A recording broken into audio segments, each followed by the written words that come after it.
Buenas, curiosos de la historia, soy Holocron Cronista y hoy os traigo la biografía de probablemente el personaje más conocido, si no de la historia, seguro que de la historia del siglo XX, Adolf Hitler. Adolf Hitler nació en Braunau am Inn el 20 de abril de 1889. Esta era una pequeña aldea cerca de Linz, en la provincia de la Alta Austria, no muy lejos de la frontera alemana, en lo que entonces era el Imperio Austrohúngaro. Nacido en una familia de clase media, su padre Alois Hitler fue un zapatero y posteriormente agente de aduanas. Su madre, Clara Pautzel, fue la tercera esposa de Alois. Hitler fue el cuarto hijo de la pareja y fue bautizado en la iglesia de San Esteban de su localidad natal. Como los padres de Hitler eran primos, debieron obtener una dispensa papal para el matrimonio. De los 6 hijos de Alois y Clara, solo Adolf y su hermana Paula llegaron a la edad adulta. El padre de Hitler también tuvo un hijo, Alois Jr., y una hija, Angela, con su segunda esposa. Alois Hitler fue un hijo ilegítimo, por lo que durante los primeros 39 años de su vida llevó el apellido de su madre. Este era el apellido de Schicklgruber. En 1876, el padre de Alois, Johann Georg Hitler, finalmente lo reconoció. En el siglo XIX eran comunes en Austria las variantes del apellido Huttler, Hietler y Hitler. El nombre Adolf viene del antiguo alto alemán y significa lobo noble. De ahí que uno de los apodos de Hitler, puesto por él mismo, fuera Wolf o Herr Wolf. Comenzó a usar este apodo a principios de los años 20 y se le dirigían con él solo los amigos íntimos hasta la caída del Tercer Reich. Además, Hitler era conocido también como Adi por su familia y parientes más cercanos. Hitler dijo que de niño era azotado a menudo por su padre. Alois se presenta como un padre represivo que a menudo golpeaba al joven Adolf, aunque, a decir verdad, probablemente fuera lo más común en la época. La familia de Hitler se mudó con mucha frecuencia, de Braunau am Inn a Passau, a Lambach, Leonding y Linz. El joven Hitler fue un buen estudiante en primaria, pero en su primer año de secundaria, en Linz, suspendió y tuvo que repetir el curso. Sus profesores dijeron que no tenía deseos de trabajar. No obstante, quedó cautivado por las lecturas pangermánicas del profesor Leopold Poch, quien influyó notablemente en la mentalidad del joven. En Mein Kampf, Hitler concluyó que su bajo desempeño en la educación fue una rebelión contra su padre, que quería que su hijo siguiera una carrera como agente de aduanas. En cambio, Hitler quería convertirse en pintor. Esta explicación se sostiene aún más por la posterior descripción de Hitler de él mismo como un artista incomprendido. Sin embargo, Alois Hitler deseaba que su hijo llegara a ser funcionario como él, empleo del que se sentía muy orgulloso y al que había llegado prácticamente sin una base académica. Pero al joven Hitler ese futuro no le seducía en absoluto, ya que estaba demasiado alejado de su objetivo, las artes. No obstante, después de la muerte de Alois, de un presunto derrame pulmonar el 3 de enero de 1903, el trabajo escolar de Hitler no mejoró. A la edad de 16 años, Hitler abandonó la educación secundaria sin un título. A causa de su mediocre expediente académico, Hitler debió abandonar en 1904 la escuela de Linz y se trasladó a la de Steyr, distante en unos 80 kilómetros.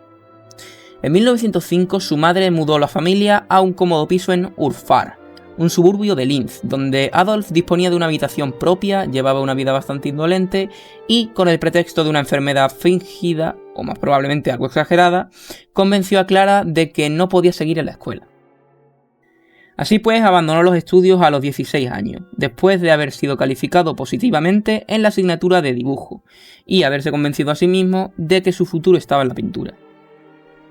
Durante 3 años Hitler se mantuvo en Linz sin buscar trabajo, muchas veces en compañía de August Kubizek, probablemente el único amigo que tuvo en su adolescencia.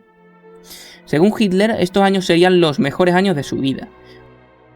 Aunque Hitler consideraba que su futuro estaba en la pintura o en la arquitectura, era un voraz lector, prefiriendo obras de historia y mitología alemana.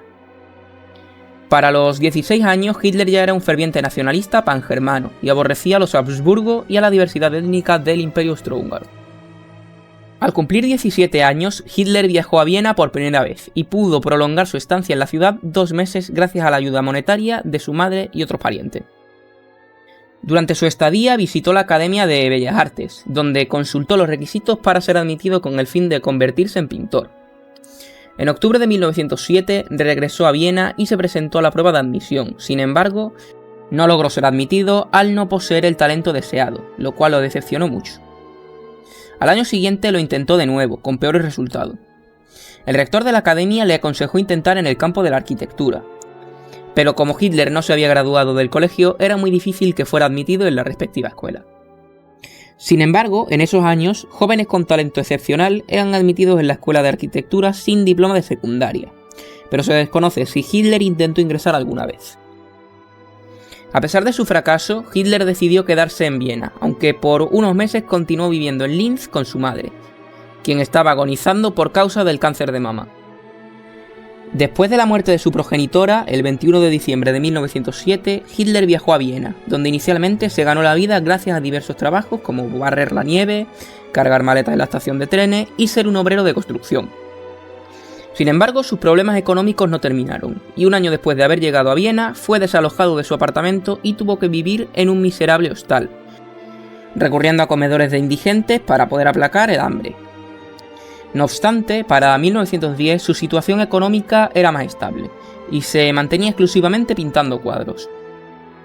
De acuerdo con Hitler, su antisemitismo se formó en esta ciudad de Viena, aunque su amigo Kubitschek lo contradice, ya que asegura que Hitler ya era un profundo antisemita en Linz. No obstante, de acuerdo al propio testimonio de Hitler, sus ideas políticas y raciales fueron formadas, o por lo menos moldeadas, en esa ciudad. Hitler mismo reconocería que la ciudad le enseñó todo lo que tenía que saber en la vida. El 24 de mayo de 1913, y acompañado de Rudolf Hausler, un compañero del albergue para hombres donde residía, se trasladó a Múnich. Debió esperar a cumplir los 24 años para poder cobrar la herencia paterna, y aunque afirmaba querer ingresar en la Academia de Artes muniquesa, probablemente la razón principal de su marcha era eludir el servicio militar, inscripción que se llevaba demorando desde 1909, cuando debería haberlo hecho para incorporarse a filas con 21 años. Aparentemente no deseaba servir junto con eslavos y judíos, aunque también siempre se había sentido atraído por la prosperidad y fortaleza que mostraba el imperio alemán, en contraste con el decadente imperio austrohúngaro. Por su parte, Hitler declaró que abandonó Austria porque la mezcla de razas en Viena le causaban repugnancia. Sin embargo, las autoridades austríacas consiguieron localizarlo y el 18 de enero de 1914, un agente de policía le entregó una citación judicial en la que exigía su regreso. Esquivar el servicio militar era motivo de una importante multa. Pero para empeorar aún más las cosas, el motivo de deserción, el cual se le aplicaba a Hitler porque había huido de Austria, conllevaba cárcel. Hitler debió viajar entonces a Salzburgo, donde fue examinado el 5 de febrero, pero fue declarado no apto para prestar el servicio militar. El 28 de junio de 1914 estalló la Primera Guerra Mundial. Una semana después, Hitler se presentó como voluntario en el ejército alemán y fue asignado a un regimiento bávaro. El inicio de la guerra ocasionó gran entusiasmo en el joven Hitler, quien pensó que había llegado una oportunidad para cambiar su vida. Después de menos de 3 meses de entrenamiento, Hitler fue enviado al frente occidental. Sirvió en Francia y Bélgica como mensajero de la primera compañía de la 6ª División de Reserva Bávara. Participó en la primera batalla de Ypres, donde su unidad fue diezmada en 4 días. Al finalizar la batalla, de los 3.500 soldados iniciales, solamente 600 podían seguir combatiendo. Posteriormente, sus oponentes políticos lo acusarían de ser un cobarde, pero la evidencia los contradice. En octubre de 1916, en el norte de Francia, Hitler fue herido en la pierna y regresó al frente en marzo de 1917, ascendiendo al rango de cabo. Sin embargo, no fue promovido más allá de este grado, al considerarse en ese momento que Hitler no poseía dotes de mando. Hitler fue condecorado 2 veces, recibió la Cruz de Hierro de segunda clase el 2 de diciembre de 1914 y posteriormente la Cruz de Hierro de primera clase el 4 de agosto de 1918. Honor que era raramente otorgado a soldados de tan baja graduación. De acuerdo con diversos testimonios, Hitler ganó su última Cruz de Hierro por haber capturado sin ayuda a 15 soldados enemigos, aunque los registros militares no especifican la razón de esta condecoración. Hitler era considerado como un soldado correcto, pero según se informa era impopular entre sus compañeros debido a una actitud poco crítica hacia los superiores. respetar al superior, no contradecir a nadie, obedecer a ciegas. Varios años después, uno de sus camaradas comentó: lo maldecíamos y lo encontrábamos intolerable. Había un cuervo blanco entre nosotros que no quería seguirnos la corriente cuando maldecíamos la guerra. En efecto, Hitler nunca se quejaba sobre la suciedad del frente y jamás pidió un permiso para abandonarlo, aunque pudo salir cuando estuvo recuperándose de la herida en su pierna en un hospital de Berlín. Cuando regresó, empezó a pronosticar repetidamente que Alemania perdería la guerra por causa de los judíos y los marxistas, a quienes acusó de robar a la nación y no prestar servicio militar. En el aspecto personal, Hitler nunca recibía cartas o presentes de amigos o familiares, y no acompañaba a los soldados cuando hablaban de mujeres. Durante la guerra también aprovechó la oportunidad para dibujar algunas historietas y dibujos de instrucción para el periódico del ejército. El 13 de octubre de 1918, poco antes del final de la guerra, Hitler quedó atrapado en un ataque de gas venenoso británico. Fue trasladado a un hospital de campaña, donde quedó temporalmente ciego por causa de los gases tóxicos. El 10 de noviembre se encontraba parcialmente recuperado en el hospital de Pasewalk, cerca de Stettin, cuando fue informado de que la monarquía había sido depuesta y que se había proclamado la posteriormente conocida como República de Weimar. Cuando se enteró de que al día siguiente iba a firmarse un armisticio y que la guerra se había perdido, Hitler cuenta que se derrumbó. La derrota alemana en noviembre de 1918 lo impactó sobremanera, pues en la creencia popular, el ejército alemán permanecía invicto. Como muchos otros nacionalistas alemanes, Hitler culpó a los socialdemócratas por el armisticio. Una explicación extendida sobre la causa de la derrota fue la leyenda de la puñalada por la espalda, que pretendía argumentar que a espaldas del ejército los políticos socialistas y marxistas habían traicionado y apuñalado por la espalda a los alemanes y a sus soldados. El Tratado de Versalles impuso reparaciones de guerra y otras sanciones económicas muy perjudiciales para el país, declarando a Alemania culpable de los horrores de la Primera Guerra Mundial. Durante la negociación del documento surgieron controversias entre el afán pacificador de Woodrow Wilson, el presidente de Estados Unidos, y el revanchismo del primer ministro francés Georges Clemenceau. La reconciliación nunca estuvo dentro de los objetivos del Reino Unido y Francia, porque desde mediados del siglo XIX Alemania había rivalizado con estas dos potencias por la hegemonía de Europa y el control sobre los territorios coloniales en África y Asia. El tratado fue considerado por los alemanes como una humillación y fue un importante factor en la creación de las reivindicaciones políticas y territoriales demandadas por Hitler y su Partido Nacionalsocialista al llegar al poder.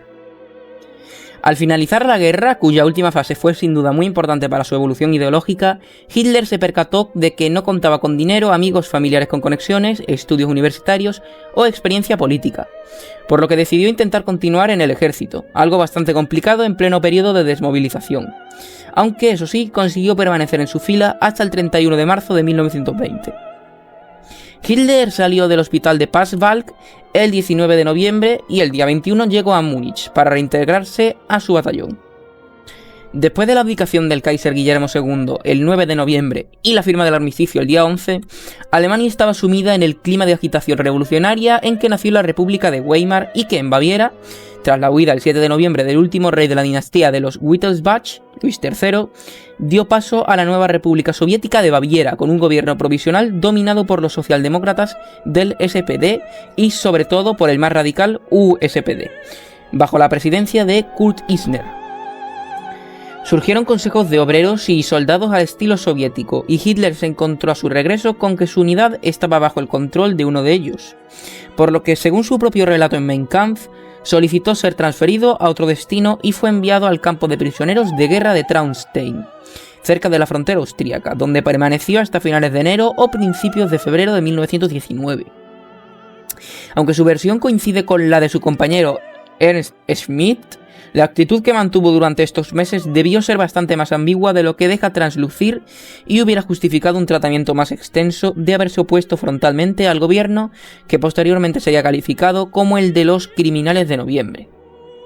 No solo Traunstein estaba también regido por consejos de soldados, sino que Hitler aparece citado el 3 de abril como representante de su batallón, un cargo que, entre otras atribuciones, tenía la misión de cooperar con las autoridades transmitiendo a la tropa material propagandístico y que muy probablemente Hitler ostentaba ya desde febrero.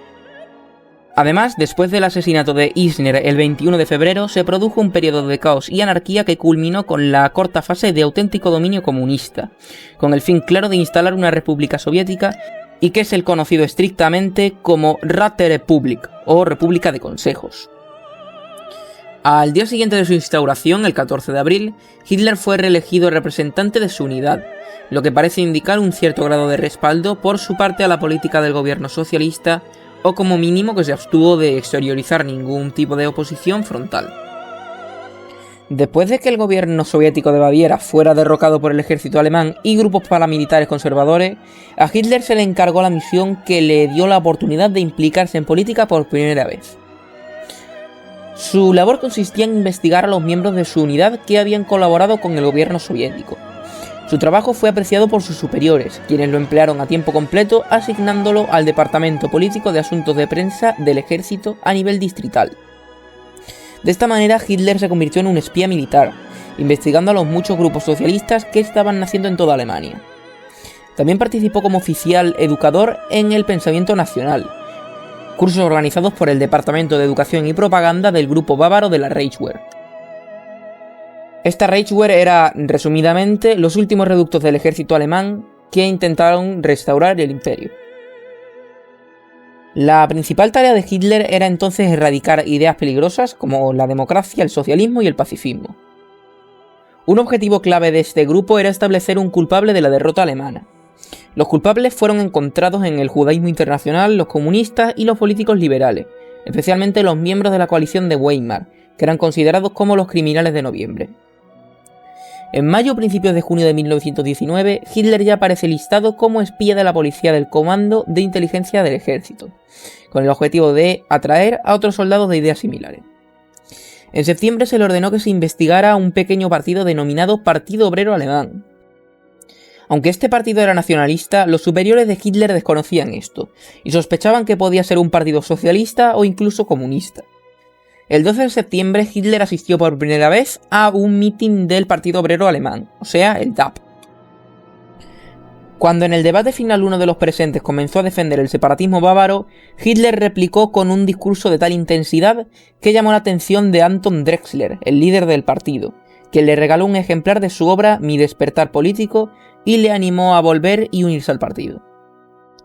En la segunda mitad de ese mismo mes ingresó en el partido. Pocas semanas después, el 16 de octubre, Hitler pronunció su primer discurso público en un acto al que asistieron 111 personas, entre las que se encontraban Ernst Röhm, que poco después ingresaría también en el partido. Desde ese momento, la figura de Hitler fue cobrando más y más protagonismo, participando a tiempo completo en las actividades del partido y perfilando con nitidez la nueva ideología. El 24 de febrero de 1920, el partido celebró su primera reunión de importancia. Ante unos 2000 asistentes, Hitler leyó los 25 puntos del programa del partido que habían redactado él y, sobre todo, Drexler las semanas anteriores. Esos 25 puntos se convirtieron posteriormente en la teórica base inalterable del programa nacional socialista, y la fecha del 24 de febrero en un motivo histórico de celebración anual, aunque en su momento tuvo una repercusión muy limitada. El 1 de abril de 1920, el Partido Obrero Alemán cambió su nombre a Partido Nacional Socialista Obrero Alemán. Ese mismo día Hitler abandonó el ejército. Poco después organizó escuadrones de veteranos de guerra, liderados por Emil Maurice, para que mantuvieran el orden en las reuniones del partido y expulsasen a los que no estuviesen de acuerdo con los oradores. El 5 de octubre de 1921, estos escuadrones fueron organizados bajo el nombre de Sturmabteilung, o sea, las SA, también conocidos como los camisas pardas por el color de su uniforme. Muy pronto las SA, bajo el mando inicial de Johann Ulrich Klinzich, dejaron de limitarse a su rol de mantener el orden y empezaron a atacar a los grupos políticos opositores y a los judíos, lo cual acabó convirtiéndose en su actividad principal. En la primavera de 1920, Hitler tomó como emblemas la Hakenkreuz, la cruz gamada, y el saludo del fascismo italiano del brazo en alto.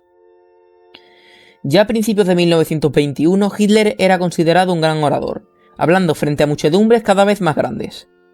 Ganó notoriedad fuera del partido por sus discursos polémicos, atacando el Tratado de Versalles y a grupos rivales, sobre todo a marxistas y a judíos.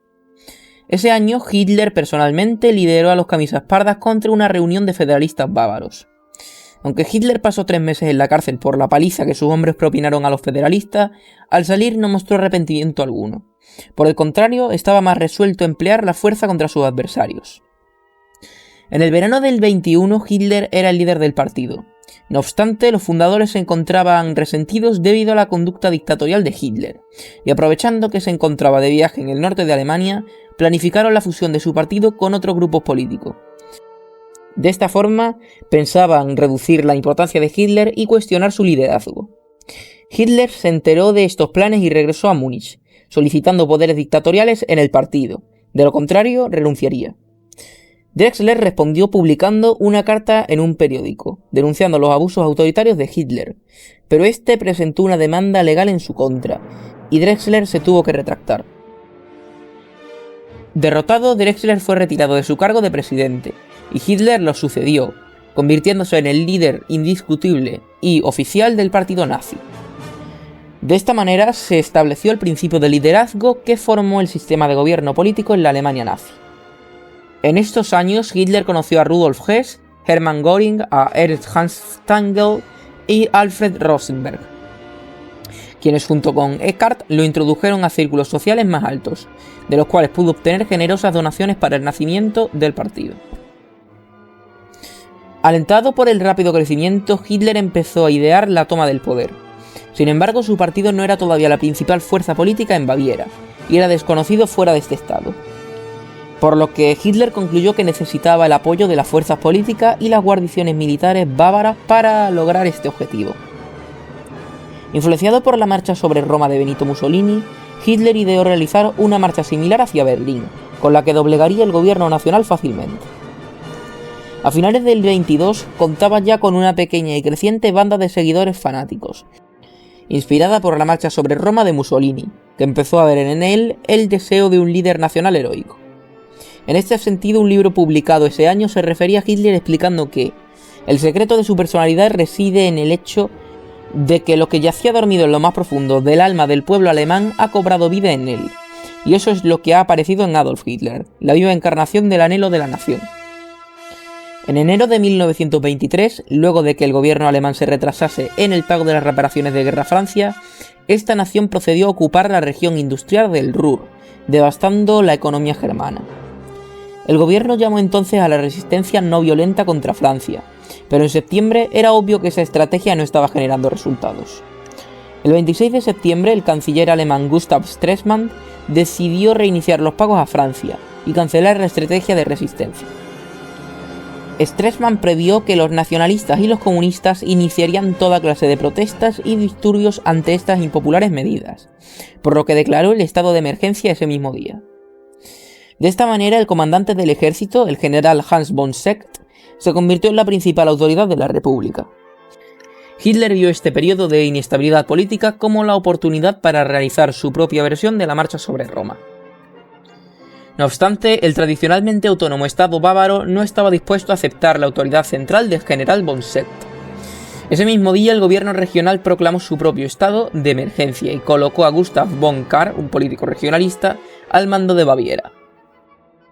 El gobierno nacional reaccionó exigiendo el arresto de varios líderes nacionalistas y además reclamó la supresión del principal periódico nazi, el Völkischer Beobachter. Cuando el ejército bávaro rehusó obedecer a su comandante en jefe, el general von Seeckt amenazó con utilizar la fuerza contra Baviera. Hitler se percató entonces de que la situación regional solamente podría empeorar para él, ya que probablemente el gobierno de Stresemann lograría estabilizar la situación. Cuando Kahr se negó a discutir la situación con Hitler y sus aliados, este último sospechó que el gobierno de Baviera iba a capitular ante el gobierno de Berlín, o peor aún, que iba a declarar la independencia de Baviera. Hitler decidió entonces realizar una maniobra arriesgada. Iba a secuestrar a Kahr, al comandante del ejército en Baviera y al jefe de la policía regional. Una vez en su poder, los iba a convencer de que se uniesen a su bando, y luego juntos iban a marchar hacia Berlín para derrocar a Stresemann. Para ganarse el apoyo del ejército, Hitler decidió usar al general Erich Ludendorff como figura respetada en su golpe de estado. El anciano general había sido atraído al movimiento nazi unas semanas atrás. En la noche del 8 de noviembre de 1923, Hitler y los camisas pardas irrumpieron en una reunión pública liderada por Kahr en una cervecería a las afueras de Múnich. Hitler proclamó una revolución y anunció sus intenciones de formar un nuevo gobierno junto a Ludendorff, quien no estaba enterado del golpe. Antes de iniciar su marcha sobre Berlín, que derrocaría el gobierno nacional, Hitler reclamó la ayuda de Kahr y de las fuerzas militares locales. Este último fingió ayudar a Hitler, pero gracias a la ingenuidad de Ludendorff, escapó en cuanto pudo y retomó el control regional. Al amanecer del 9 de noviembre, el ejército y la policía bávara estaban tomando posiciones contra los golpistas. Ernst Röhm y sus tropas nazis se encontraban rodeados en el Ministerio de Guerra bávaro, y Hitler decidió marchar junto con Ludendorff para liberarlos. El anciano comandante alemán había convencido a Hitler de que los soldados y la policía no dispararían contra él, y que se unirían a su causa. No obstante, la policía no se replegó ante Ludendorff y se inició un tiroteo. 14 golpistas y 4 policías murieron durante la refriega. Hitler se escondió en la casa de Ernst Hamstingel, donde redactó su primer testamento político en el que designaba como su sucesor a Alfred Rosenberg y nombraba vicepresidente a Max Amann, pero carecen de fundamento versiones posteriores de los hechos que afirman que intentó suicidarse. Fue arrestado la noche del 11 de noviembre, acusado de alta traición, y Rosenberg se convirtió temporalmente en el líder del partido. Su juicio atrajo atención internacional y le proporcionó una plataforma política para anunciar su movimiento.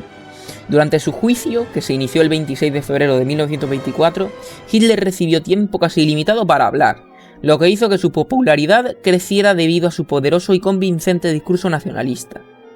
Hitler asumió la responsabilidad de la intentona golpista, pero negó haber cometido ningún crimen.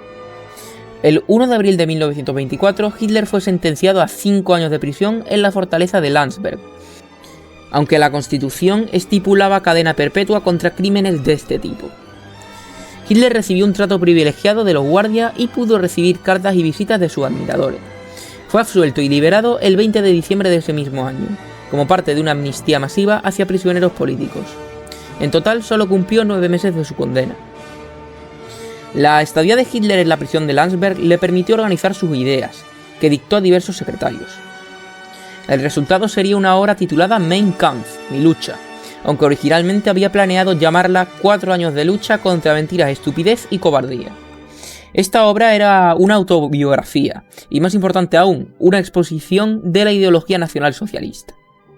A través de sus 782 páginas, Hitler detalló los pasos que un futuro Estado alemán nacionalsocialista debía seguir para finalmente convertirse en el amo del mundo. Primero, aboga por la conclusión definitiva de la hostilidad franco-germana, que se lograría con la destrucción de Francia. Una vez conseguido esto, Alemania finalmente se encontraría en libertad de expandirse, con el objetivo de conseguir el llamado espacio vital alemán. Hitler concluye que el Tercer Reich no debe buscar colonias en Asia o África, sino que debe expandirse hacia el este, a expensas de Rusia.